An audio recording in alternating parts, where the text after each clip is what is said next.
Assalamu'alaikum. I hope everyone is having a beautiful day, inshallah. These are the confessions of a revert. So Eid is around the corner, and my plans for Eid have actually been playing on my mind a lot. Like I said, I'm a revert, alhamdulillah. I have been for about 4 years now, and a lot has happened in those 4 years, and the year prior to that. This has led me to have very few people around me. Alhamdulillah, there is a blessing in everything, and I'm grateful for the people I do have around me. But whenever I think of Eid, I think of family, and it is a real struggle for me not to get upset by the notion of this. But inshallah, may everyone have the most blessed and beautiful Eid. Ameen. If you have even one person in your life to celebrate Eid with, be very, very grateful, because there are people that have no one to celebrate Eid with. If you have a whole family, please understand that there are people like me who have been praying for that for such a long time. I know family can be annoying and there is bickering and drama, but at the end of the day, as long as you respect your family members, as long as you love your family members, that's what matters the most. Especially your parents, and especially your mother. This Eid, if she is spending the day cooking in the kitchen or entertaining guests or whatever she is doing, chill with her. Your friends have not been there for you like your mother has. Don't get confused by that. They can wait. If you're old enough to understand the message I'm giving in this video, then you're old enough to spend quality time with your mum. Now I know some mums, well actually most mums that I've met, usually when they're busy and they're doing their own thing, we can sometimes get in their way. But I'm not saying physically help her. I mean, if you can physically help her, by all means do so. But even if you're just sitting in the same room as her and you're just talking to her when she has time here and there, even that is a beautiful gesture and you're doing something worthwhile. Another thing, instead of renting flashy cars and doing something flamboyant and, extravagant, try and do something more humble and more beneficial for your akhirah. I'm saying this because society has become such that Eid has almost become a time to show off, and we don't want to do that. As Muslims, we're not about showing off. We're about, the important things in life. Spending time with your family, giving charity, praying. That's what's important. Now, sisters, I'm about to give a specific advice for you. Before it goes to you, it comes to me. I'm speaking to myself first. But please do not let this opportunity you have on this Eid go to waste. Now, what opportunity am I referring to? I'm talking about the opportunity to show the shaitan that his arrival back in your life will not deter you from all the good you have done during Ramadan and all the good you intend to keep up. Look at how you dress this Eid, please. Eid is not a time to break the rules of Islam. Of course, as women, we want to look nice, we want to look beautiful, but we can still do that while dressing modestly. We can still do that. This applies to sisters who wear the hijab, sisters who don't wear the hijab, because to me, sisters who don't wear the hijab are just on their journey, and inshallah they will one day. It's not easy. It can seem very scary and hard to take that first step of wearing the hijab. Trust me, I understand. I've been there, because I spent, well, from this point, from where I am now, from the age I am now, I spent most of my life not wearing a hijab, and then all of a sudden I realized I need to wear the hijab, and it is scary. I know how scary it is. For me, the struggle was how other people will see me. And I felt like, oh, I look ugly because my hair's covered. I will get into this in another video, but what I'm saying is I understand how hard it is. Take your time, do it for the right intentions, and do it with understanding. But believe me when I say this is honestly coming from my heart. It's just the fear of that first step that's the scariest. Once you wear the hijab, you will look back and you'll be like, whoa, I had this strength in me the whole time. You will surprise yourself. So inshallah, you know, it will happen. But my point was, dressing modestly can be done by anyone. In fact, it's not even about Muslims. Anyone, Muslims, non-Muslims, anyone can dress modestly. The funniest thing is that when we look at catwalk models, or when we look in shop stores, like in the display in front of a shop, we see these models. They're draped in big cardigans and scarves and baggy trousers during the autumn-winter seasons. We look at that and we go, "Oh, that's fashion." But when we sometimes think about modesty in Islam, we think of negative things like restriction, removal of creativity, things like that. But that doesn't have to be the case, my sisters.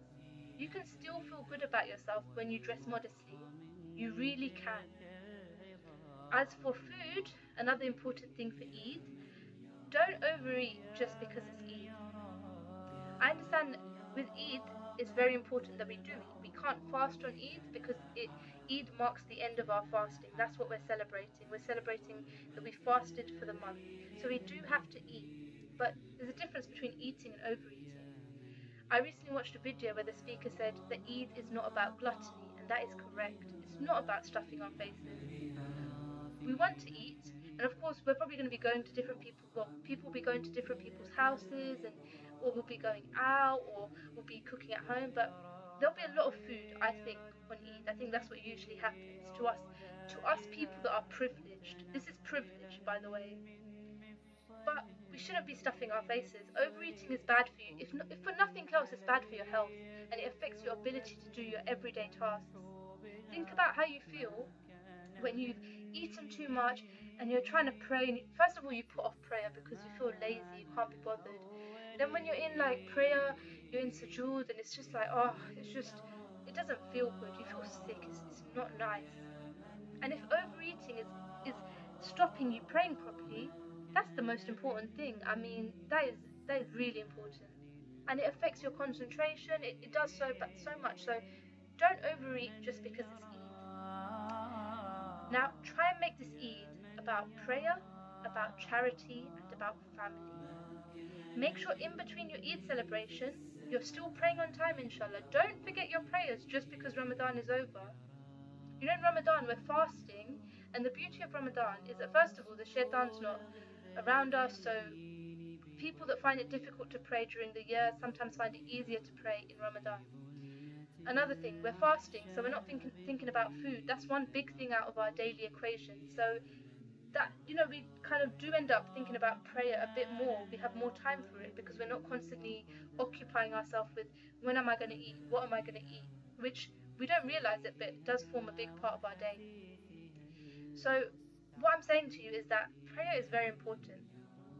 Throughout Ramadan, a lot of us, inshallah, it's been easier for us to pray, alhamdulillah, and we don't want Eid to come and for us to go, okay, done, washed my hands off the whole Ramadan thing, that's fine.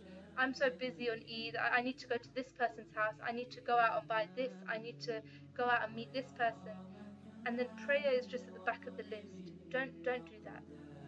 Allah is your priority, because on Judgment Day, when we will all be looking out for ourselves, and we're going to try and we're going to try and get as many good deeds as possible as we can on that day. We're not going to be thinking about other people. So on Eid, before you think about other people, think about yourself. Pray on time, pray properly. The next thing, charity. So try and do some charity on Eid day. If you're in the UK, I can speak for the UK because I'm from the UK. Did you know there are homeless shelters that will take donations from anyone just on the spot? You can call them in advance to make sure that staff will be actually present to collect the donation, but just try and give some charity. You can go to Aldi, you can go to Lidl, you can buy their own brand items. If you don't have a lot of money, do charity within your means. You can buy their own brand items. They sell loaves of bread for like 17 pence, right? That one loaf of bread will actually feed quite a few mouths. They have tinned beans, they have pasta. It doesn't take long to buy these things. And if you have a car, alhamdulillah, you have a vehicle, alhamdulillah, you can go and pick these things up, drop them off. Don't do it to show off to other people. Do it for yourself. Do it, just keep it between you and Allah. Do the charity. If you can't go out and shop, we have the internet. If you're listening to this video, if you're on YouTube, then you have the internet. You can donate online, but just try and do some charity. Charity is always good, regardless of what day of the year it is. Charity is always good, but Eid, as it's our celebration, as it's like a big day for us, let's do something big on it. Charity is big. Let's do something big on it.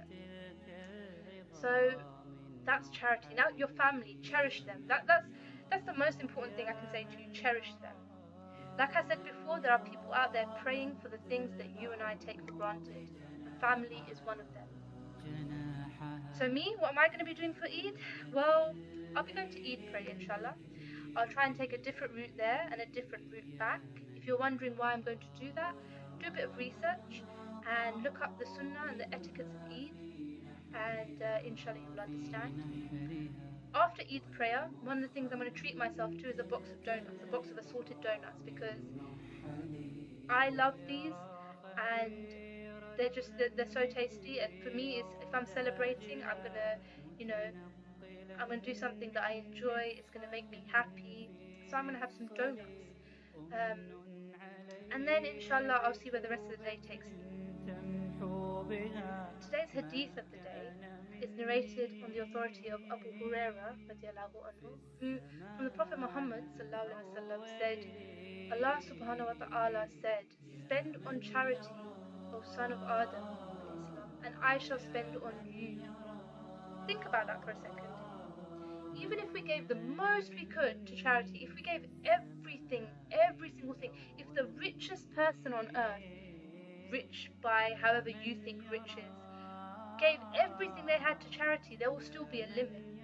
There will still be a point where we can give no more.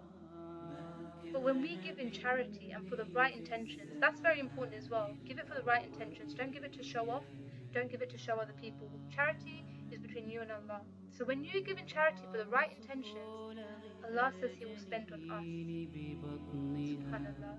As Muslims, we must understand the glory of Allah. So just imagine the possibilities are endless and beyond our own comprehension as to what Allah could give us. And the beauty of it is that whilst we are helping someone else, Allah is helping us. So not only is this teaching us the importance of kindness and humanity, but we are also getting something out of it.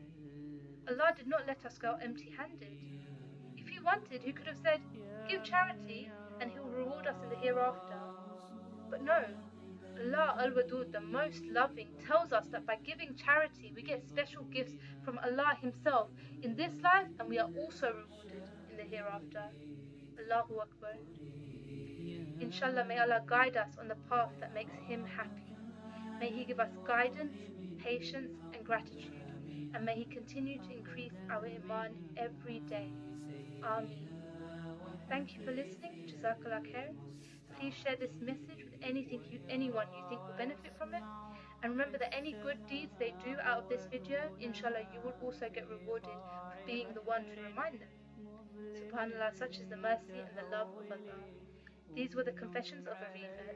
Assalamu'alaikum warahmatullahi wabarakatuh.